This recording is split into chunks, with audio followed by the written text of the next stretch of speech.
રાજકોટમાં આછી નદીની ગંદકી મામલે કોંગ્રેસના કોર્પોરેટરોએ કર્યો અનોખો વિરોધ. નદીમાં ઉતરીને જાતે સફાઈ કરી. કહ્યું, જરૂર પડશે તો જેસીબી મશીનથી કરાશે સફાઈ. તંત્રની પ્રી મોન્સૂન કામગીરીને લઈને સવાલો ઉઠ્યા.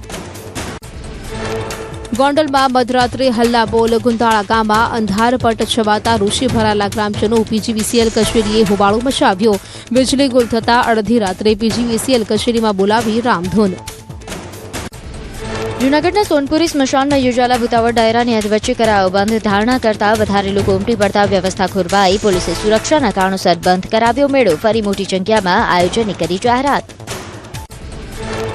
રાજકોટમાં પૂર્વ મેયર નયનાબેન પેઢડિયાના પતિના કથિત ગેરકાયદે બાંધકામનો વિવાદ. મેયર નેહલ શુક્લે જમીનના ટાઇટલ અંગેનો વિવાદ સ્પષ્ટ કરવા માટે કલેક્ટર કચેરી પાસેથી અભિપ્રાય લેવાની કરી વાત. ત્યારબાદ આગળની કાર્યવાહીની આપી માહિતી. અરવલ્લીના આંગણવાડીના પોષણક્ષમ આહારની બારોબાર હેરાફેરી. મહીસાગરના ખાનપુરથી ગેરકાયદે જથ્થાની હેરાફેરીનું રેકેટ ઝડપાયું. મોડાસાના માલપુર રોડ પર આવેલા પિકઅપમાં મોટા પાયે જથ્થો મળી આવ્યો. જિલ્લા કોંગ્રેસ પ્રમુખે હેરાફેરીને લઈને કર્યા આકરા પ્રહાર. ગુજરાત સરકારની બાલ શક્તિ લખેલા 300 કટ્ટા લખેલા અનાજ મળ્યું. કોઈપણ આધાર પુરાવા વગર જથ્થાની આંતર જિલ્લા હેરાફેરી થતી હોવાનું ખુલ્યું. અગાઉ પણ પ્રાંતિજમાંથી ઝડપાયો હતો આ પ્રકારનો જથ્થો.